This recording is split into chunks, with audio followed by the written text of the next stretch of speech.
है। आज हम लोग संज्ञा के विषय में अध्ययन करेंगे कि संज्ञा क्या चीज है।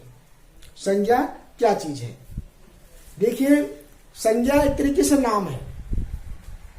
कोई भी नाम संज्ञा होती है, कोई भी नाम संज्ञा होती है।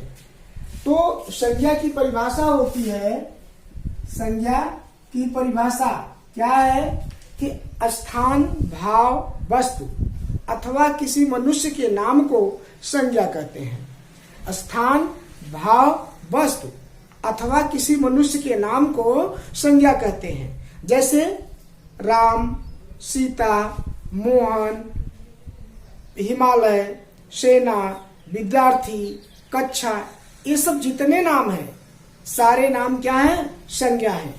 सारे नाम संज्ञा हैं। तो अब देखिए, हम संज्ञा की परिभाषा लिख देते हैं कि संज्ञा स्थान, किसी स्थान का नाम, भाव, वस्तु अथवा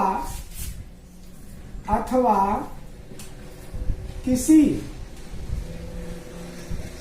स्थान, भाव, वस्तु अथवा किसी मनुष्य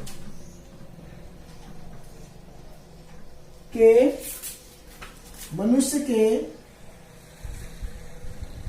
नाम को संज्ञा कहते हैं। संज्ञा कहते हैं।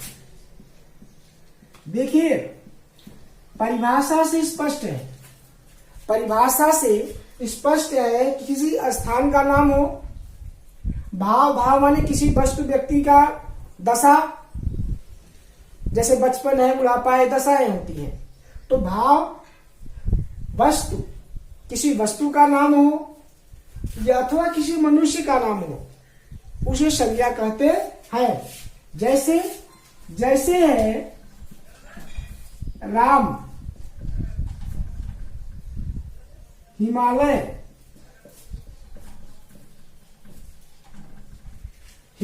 सीता, गीता आदि।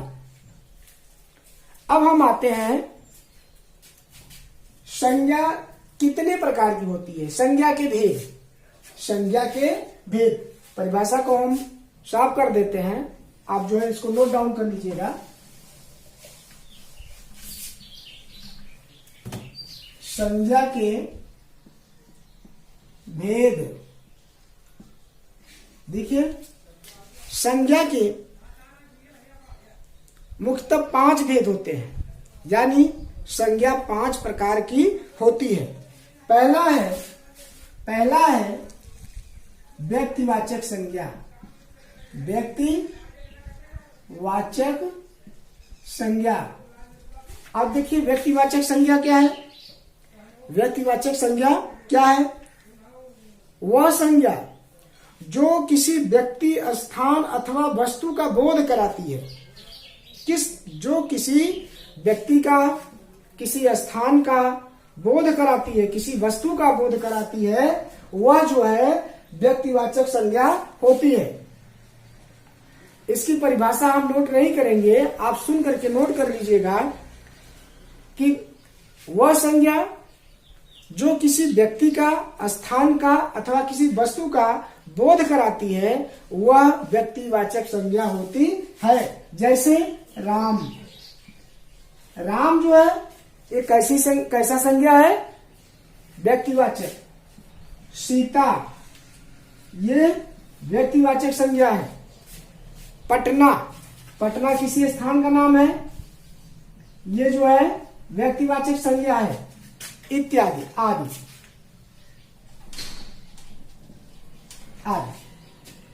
तो वे संज्ञा जो किसी व्यक्ति की जो है बोध कराती है।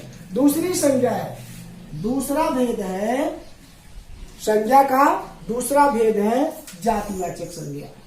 कौन सा संज्ञा? जातिवाचक संज्ञा। जातिवाचक संज्ञा। ठीक है। देखिए, यहाँ जात से मतलब जो समाज में प्रचलित जात है उससे मतलब नहीं है। जाति वह से तात्पर्य वह चीज है जो किसी विशेष जात का बोध कराती हो। वह संज्ञा जो किसी जात का बोध कराती हो, अर्थात किसी विशेष, जैसे गाय, गाय एक जाति है, मनुष्य एक जाति है, लड़की एक जाति है, घोड़ा एक जाति है। तो ऐसी संज्ञा जो किसी जाति का बोध कराती है वह संज्ञा जातिवाचक संज्ञा कहलाती है। जैसे लड़की, लड़की, गाय, घोड़ा, नदी, या कहिए नदियां। नदी जैसे है तो जहां नदी लिखा है तो नदी का तात्पर्य सिर्फ एक नदी से नहीं है, एक नदी के समूह से है, एक नदी की जाति से है। उसमें बहुत सारी नदियां हो सकती है। अगर नदी का नाम से गंगा ले लिया, गंगा नदी, तो व्यक्तिवाचक संज्ञा है।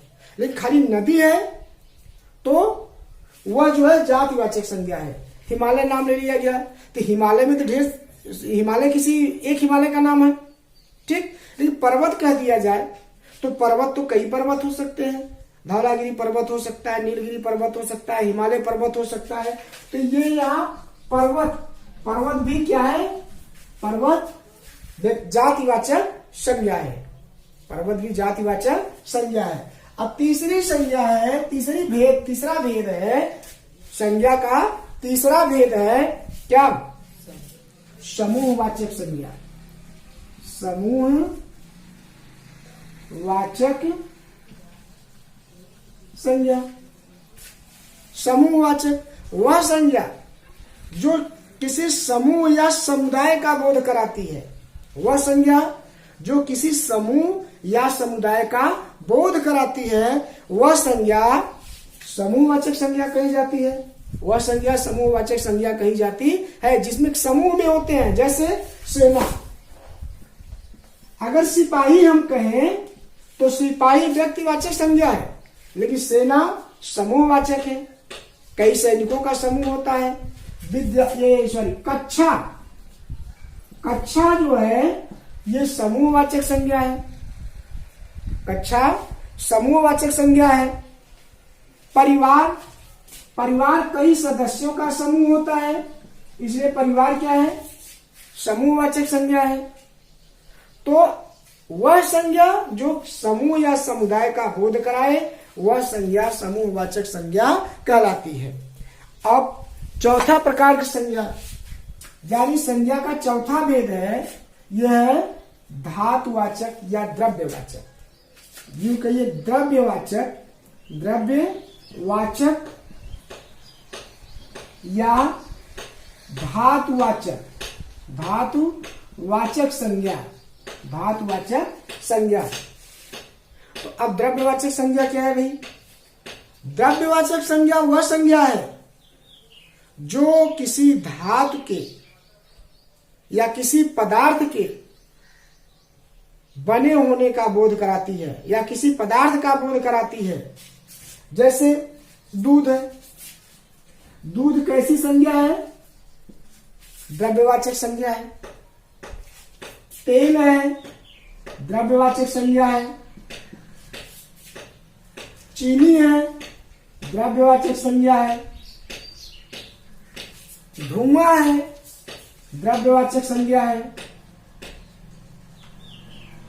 तो देखिए ऐसी संज्ञा जिससे किसी द्रव्य या किसी पदार्थ का बोध होता है तो वह संज्ञा द्रव्यवाचक संज्ञा कहलाती है, वह संज्ञा द्रव्यवाचक संज्ञा कहलाती है।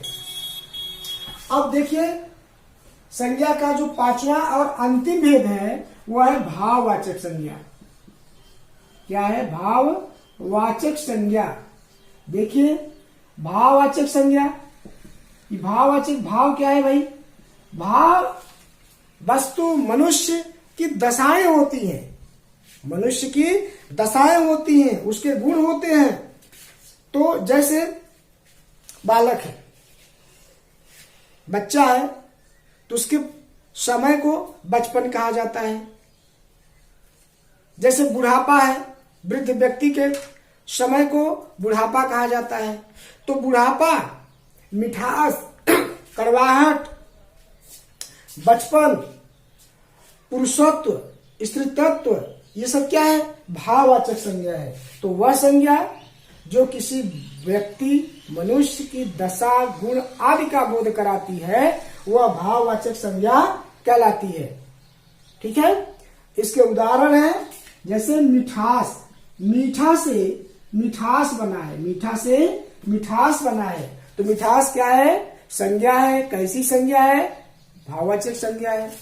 कड़वाहट, कड़वाहट, कड़वाहट क्या है? संज्ञा है। कैसी संज्ञा है? भाववाचक संज्ञा है। बुढ़ापा, बुढ़ापा क्या है? ये दशा है, मनुष्य की दशा है। तो बुढ़ापा क्या है भाई? कैसी संज्ञा है? भाववाचक संज्ञा है आदि। तो इस प्रकार हम देखते हैं कि जितने नाम हैं, जो भी नाम है, किसी वस्तु के हैं, व्यक्ति के हैं, किसी दशा का है, गुण का है, सारे नाम संज्ञा है, सारे नाम संज्ञा है। और उन संज्ञाओं के भेद जो है वो 5 प्रकार के होते हैं, अर्थात संज्ञा 5 प्रकार की होती है। पहला है व्यक्तिवाचक संज्ञा, दूसरा है जातिवाचक संज्ञा, तीसरा है समूहवाचक संज्ञा, चौथा है द्रव्यवाचक या धातुवाचक संज्ञा, इसको अंग्रेजी में मटेरियल नाउन कहते हैं, और पांचवा है भाववाचक संज्ञा। तो ये है संज्ञा के भेद। अगले वीडियो में हम सर्वनाम के विषय में अध्ययन करेंगे। इस वीडियो में बस इतना ही। Thank you.